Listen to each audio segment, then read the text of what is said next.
रोहिणी चंद्र व्रत तथा अवयोग व्रत का विधान। महाराज युधिष्ठिर ने पूछा, भगवन, वर्षा काल में आकाश नीले मेघ से आच्छादित हो जाता है। मोर चारों ओर मीठी मीठी बोली बोलने लगते हैं। मेंढकों की ध्वनि भी बड़ी सुहावनी लगती है। इस समय कुलीन स्त्रियां किसको अर्घ दें तथा कौन सा सत्कर्म करें और वे किस तिथि में कौन सा व्रत करें, आप इसका वर्णन करें। भगवान श्री कृष्ण ने कहा, महाराज, श्रेष्ठ स्त्रियों को इस समय रोहिणी चंद्र व्रत का पालन करना चाहिए।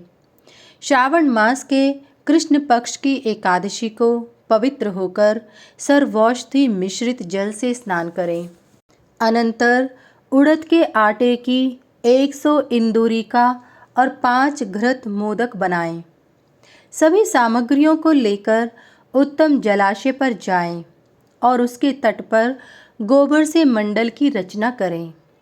उसमें रोहिणी के साथ चंद्रमा को अंकित कर गंध, पुष्प, धूप, दीप, अक्षत, नैवेद्य आदि से उनकी अर्चना करें और इस प्रकार प्रार्थना करें, सोमराज नमस्तुभ्यं रोहिण्ये ते नमो नमः। महासती महादेवी संपाद्य ममेप्सितम्। अनंतर सोमो मे प्रियताम तथा देवी रोहिणी में प्रियताम, ऐसा कहते हुए पूजन द्रव्य ब्राह्मण के लिए निवेदित कर दें। अनंतर कमर तक जल में उतरकर मन में रोहिणी सहित चंद्रमा का ध्यान करते हुए उन इंदुरिकाओं का भक्षण कर लें। अनंतर जल से बाहर आकर ब्राह्मणों को भोजन कराकर यथाशक्ति दक्षिणा दें। प्रतिवर्ष इस विधि से जो स्त्री अथवा पुरुष भक्तिपूर्वक व्रत करता है, वह धन धान्य, पुत्र पौत्र आदि से परिपूर्ण होकर बहुत दिनों तक सुख भोग कर तीर्थ स्थान में मृत्यु को प्राप्त करता है और ब्रह्मलोक को जाता है। अनंतर विष्णु लोक, तदंतर शिव लोक में जाता है। महाराज युधिष्ठिर ने पूछा, भगवन, आप यह बताएं कि अवयोग व्रत किस विधि से किया जाता है। भगवान श्री कृष्ण बोले, महाराज, अवयोग व्रत सभी व्रतों में श्रेष्ठ है। मैं उसका विधान बतलाता हूँ, आप ध्यान पूर्वक सुने।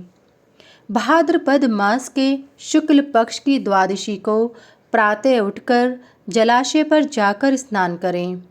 शुद्ध शुक्ल वस्त्र धारण कर सुंदर लिपे पुते स्थान पर गोबर से एक मंडल का निर्माण कर उसमें लक्ष्मी सहित विष्णु, गौरी सहित शिव, सावित्री सहित ब्रह्मा, राज्ञी सहित सूर्य नारायण की प्रतिमा स्थापित कर गंध, पुष्प, धूप, दीप आदि उपचारों से इन चारों देव दंपतियों के पृथक पृथक नाम मंत्रों से आदि में ओमकार तथा अंत में नमः पद की योजना कर पूजा एवं प्रार्थना करें।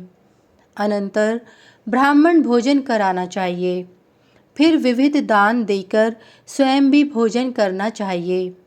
इस अवयोग व्रत को जो करता है उसका कभी भी इष्टजनों, मित्र, पुत्र, पत्नी आदि से वियोग नहीं होता और बहुत समय तक वह सांसारिक सुखों को भोगकर क्रमश विष्णु, शिव, ब्रह्मा और सूर्य लोक में निवास कर अंत में मोक्ष प्राप्त करता है। जो स्त्री इस व्रत को करती है वह भी अपने सभी अभीष्ट फलों को प्राप्त कर विष्णु लोक को प्राप्त करती है।